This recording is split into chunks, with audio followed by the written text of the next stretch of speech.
અને સીધા જઈશું લોકસભા। और वो हमने करके दिखाया है। और जिस रास्ते पर हम चले, आज विश्व के अर्थ जगत के सभी ज्ञाता इस बात को मानते हैं कि भारत ने जिस आर्थिक नीतियों को लेकर इस कोरोना कालखंड में अपने आप को आगे बढ़ाया, वो अपने आप में एक उदाहरणीय है। और अनुभव भी हम करते हैं, हमने देखा है।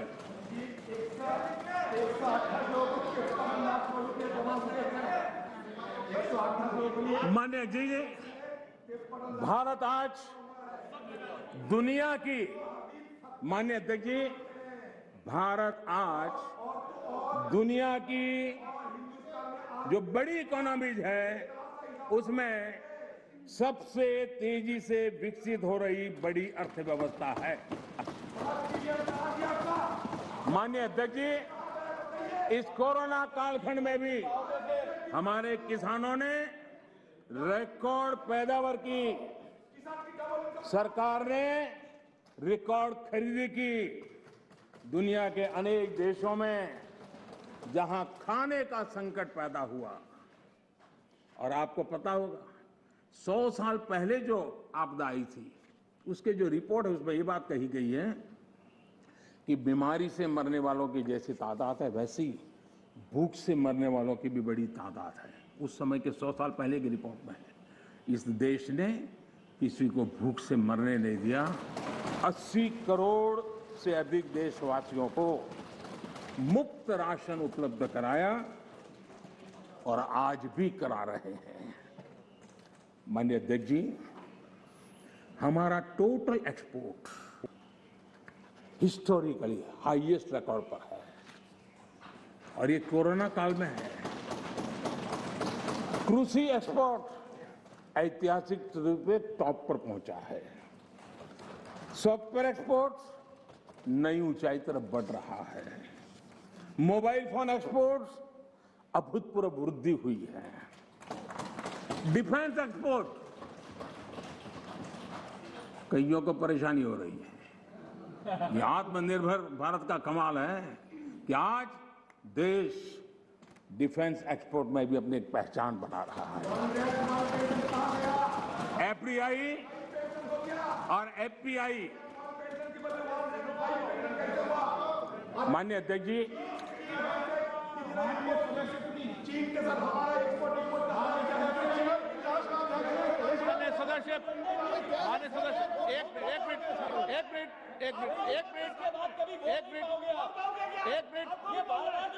आप चुप रहिए, आप शांत रहिए, आप शांत रहिए please.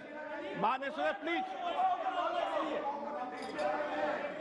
Please please please please please एक मिनट चुप रहिए। आप भी माननीय सदस्य, आप चुप रहिए। आपको किसने इजाजत दी? बैठिए। माननीय सदस्यगण, मैंने सभी माननीय सदस्यों को पर्याप्त समय पर्याप्त अवसर दिया है, लेकिन माननीय सदस्य आपने जब बोला तो मैंने कहा कि कोई भी इस सदन में नेता बोल रहे हैं, कोई टिप्पणी नहीं करेंगे। लेकिन आज आप, ये उचित व्यवहार नहीं है। सदन के नेता बोल रहे हैं, सदन की गरिमा को बनाए रखें, ये मेरा आपसे आग्रह है। आपको मैं बोलने का मौका दूंगा।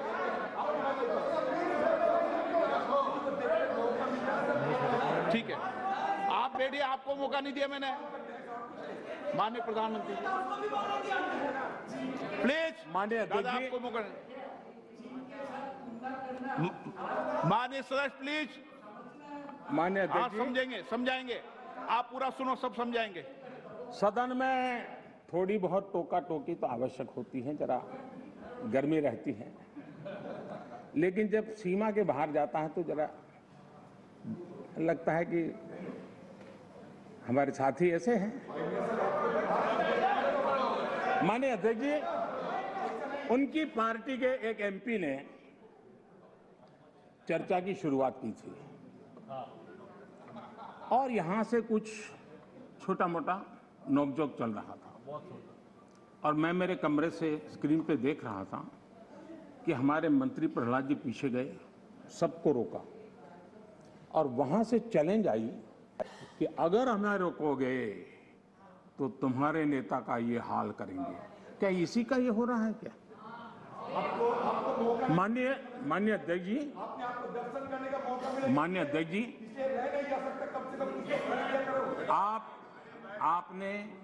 आपको अब हर एक को अपना सीआर सुधारने की कोशिश तो करनी चाहिए, और मैं मानता हूं जितना किया है उससे आपका सीआर ठीक हो गया है। जिन लोगों को रजिस्टर करना है आपके इस पराक्रम को कर लिया है जी, ज्यादा क्यों कर रहे हो? इस सत्र में तो कोई आपको नहीं निकालेगा, विश्वास करो। इस सत्र में आपको कोई निकालने का नहीं, मैं आपको गारंटी देता हूं।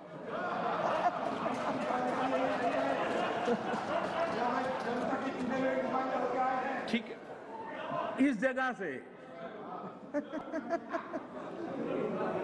अरे भाई ऐसे ही बच गए हो।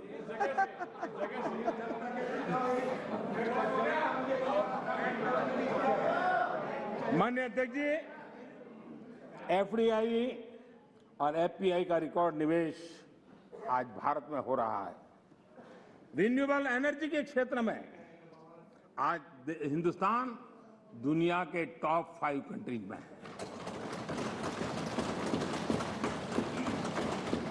माननीय अध्यक्ष जी, ये सब इसलिए संभव हुआ है कि कोरोना काल में इतना बड़ा संकट सामने होने के बावजूद भी अपने कर्तव्य को निभाते हुए इस संकट के काल में देश को बचाना है तो रिफॉर्म जरूरी थी, और हमने वो जो रिफॉर्म किए उसका परिणाम है कि आज हम इस तरीके से स्थिति पर आगे पहुंचे। माननीय अध्यक्ष जी, एमएसएमई सदस्य प्लीज सहित आप बैठिए। हर उद्योग को गलत तरीका है आपका। जरूरी सपोर्ट दी, बैठिए, ऐसे नहीं चलेगा। नियमों को, प्रक्रियाओं को सरल किया। आत्मनिर्भर भारत का जो मिशन है उसको हमने चरितार्थ करने के लिए भरपूर कोशिश की। ये सारी उपलब्धियां ऐसे हालत में देश ने हासिल की हैं जब अंतर्राष्ट्रीय स्तर पर आर्थिक जगत में बहुत बड़ी उथल पाथल आज भी चल रही है। सप्लाई चेन पूरी तरह चरमरा गई है। लॉजिस्टिक सपोर्ट में अनेक संकट पैदा हुए हैं। दुनिया में सप्लाई चेन की वजह से केमिकल फर्टिलाइजर पर कितना बड़ा संकट आया है, और भारत आयात करने पर डिपेंडेंट है। कितना बड़ा आर्थिक बोझ देश पर आया है। पूरी विश्व में हालत पैदा हुई है, लेकिन भारत ने किसानों को इस पीड़ा झेलने के लिए मजबूर नहीं किया। भारत ने वो सारा बोझ देश ने अपने कंधों पर उठाया और किसान को ट्रांसफर नहीं होने दिया है। भारत ने फर्टिलाइजर की सप्लाई को भी निरंतर जारी रखा है। कोरोना के संकट काल में भारत ने अपनी खेती को, अपने छोटे किसानों को संकट से बाहर निकालने के लिए बड़े फैसले लिए। मैं कभी कभी सोचता हूं, जो लोग जड़ों से कटे हुए लोग हैं, 2-2, 4-4 पीढ़ी से महलों में बैठने की आदत हो गई है, वो देश के छोटे किसानों की क्या समस्या है वो समझ ही नहीं पाए। उनके अगल बगल में जिन किसानों की उनकी पहुंच थी उससे आगे देख नहीं पाए हैं। और मैं कभी ऐसे लोगों को पूछना चाहता हूं कि छोटे किसानों के प्रति आपकी इतनी नफरत क्यों है? क्या आप छोटे किसानों के कल्याण के लिए आप रोड़े अटकाते रहते हो? छोटे किसानों को इस संकट में डालते हो। माननीय अध्यक्ष जी, अगर गरीबी से मुक्ति चाहिए तो हमें हमारे छोटे किसानों को मजबूत बनाना होगा। ग्रामीण अर्थव्यवस्था को मजबूत बनाना है तो हमारे छोटे किसानों को मजबूत बनाना होगा। अगर हमारा छोटा किसान मजबूत होता है, छोटी सी जमीन होगी, 2 हेक्टेयर की भूमि होगी, तो भी उसको आधुनिक करने का वो प्रयास करेगा, नया सीखने का प्रयास करेगा, और उसकी ताकत आएगी तो देश की अर्थरचना को भी ताकत मिलेगी। और इसलिए आधुनिकता के लिए छोटे किसानों की तरफ ध्यान देने का हमारा प्रयास है, लेकिन छोटे किसानों के प्रति जिन लोगों के मन में नफरत है, जिन्होंने छोटे किसानों के दुख दर्द नहीं जाना है, उनको किसानों के नाम पर अपनी राजनीति करने का कोई हक नहीं बनता है। माननीय अध्यक्ष जी, इस बात को हमें समझना होगा। सैकड़ों वर्षों का गुलामी कालखंड, उसकी जो मानसिकता है, वो आजादी के 75 साल के बाद भी कुछ लोग बदल नहीं पाए हैं। ये गुलामी की मानसिकता किसी भी राष्ट्र की प्रगति के लिए बहुत बड़ा संकट होती है। लेकिन माननीय अध्यक्ष जी, आज देश का मैं एक चित्र देखता हूं। एक ऐसा समुदाय, एक ऐसा वर्ग है, आज भी वो गुलामी की मानसिकता में जीता है। आज भी 19वीं सदी के काम, उस सोच, उसी में जकड़ा हुआ है। और 20वीं सदी के जो कानून है, वही कानून उसको कानून लगते हैं। माननीय अध्यक्ष जी, गुलामी की मानसिकता, इन 19वीं सदी का रहन सहन, 20वीं सदी के कानून 21वीं सदी की आकांक्षाएं पूरी नहीं कर सकते। 21वीं सदी के अनुकूल हमें बदलाव बहुत जरूरी है। माननीय अध्यक्ष जी, जिस बदलाव को हमने अस्वीकार किया, उसका परिणाम क्या है? फ्रेट कॉरिडोर, इतने मनोमंथन के बाद, कई वर्षों तक उसके बाद योजना बनी। 2006 में प्लानिंग, 2006 से 2014 तक का उसका हाल देखिए। 2014 के बाद उसकी तेजी आई। यूपी में सरयू नहर परियोजना 70 के दशक में शुरू हुई, 70 दशक में, और उसकी लागत 100 गुना बढ़ गई। हमारे आने के बाद हमने उस काम को पूरा किया। ये कैसी सोच है, क्या तरीके हैं? यूपी का अर्जुन डैम परियोजना 2009 में शुरू हुई, 2017 तक 1/3 खर्चा हुआ। हमने इतने कम समय में इसको पूर्ण कर दिया। अगर कांग्रेस के पास इतनी सत्ता थी, इतने सालों तक सत्ता थी, तो 4 धाम को वो ऑल वेदर सड़कों में परिवर्तित कर सकते थे, जोड़ सकते थे, लेकिन नहीं किया। वाटरवे, सारी दुनिया वाटरवे का समर्थन है। हमारा ही देश था कि हमने वाटरवे को नकार दिया। आज हमारी सरकार को वाटरवे पे काम करना है। पुराने अप्रोच से गोरखपुर के कारखाना बंद होता था, हमारे अप्रोच से गोरखपुर का फर्टिलाइजर का कारखाना शुरू होता है। माननीय अध्यक्ष जी, ये लोग ऐसे हैं जो जमीन से कटे हुए हैं, उसके कारण उनके लिए फाइल की मूवमेंट, फाइल में सिग्नेचर करके कौन अगला मुलाकात आएगा, उसी के इंतजार में जो रहते हैं।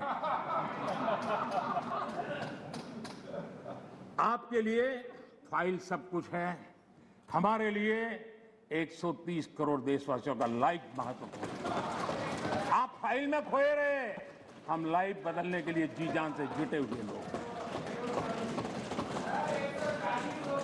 आज उसी का परिणाम है प्रधानमंत्री गति शक्ति मास्टर प्लान। एक होलिस्टिक अप्रोच, टुकड़ों में नहीं। एक आधा काम वहां रहा है, रोड बन रहा है, फिर बिजली वाला आकर के खुदाई करता है, वो ठीक होता है, फिर पानी वाला आकर के खुदाई करता है। उस सारी समस्याओं से बाहर आकर के हमने डिस्ट्रिक्ट लेवल तक गति शक्ति मास्टर प्लान की दिशा में हम काम कर रहे हैं। उसी प्रकार से हमारा देश की विशेषता को देखते हुए मल्टी मॉडल ट्रांसपोर्ट सिस्टम, उस पर हम बड़ा जोर दे रहे हैं, और कनेक्टिविटी पर, इसके आधार पर हम जोर दे रहे हैं। आजादी के बाद सबसे तेज गति से ग्रामीण सड़कें कहीं बन रही है तो इस 5 साल के कालखंड में बनी है। माननीय अध्यक्ष जी, नेशनल हाईवे बन रहे हैं, रेलवे लाइनों का बिजलीकरण हो रहा है। आज देश नए एयरपोर्ट्स, हेलीपोर्ट्स और वाटर ड्रोन का नेटवर्क खड़ा कर रहा है। એટલે આમ તો देश के અભિનંદન 6 लाख से अधिक गांवों में ऑप्टिकल फाइबर नेटवर्क के लिए काम चल रहा है। माननीय अध्यक्ष जी, ये सारे काम ऐसे हैं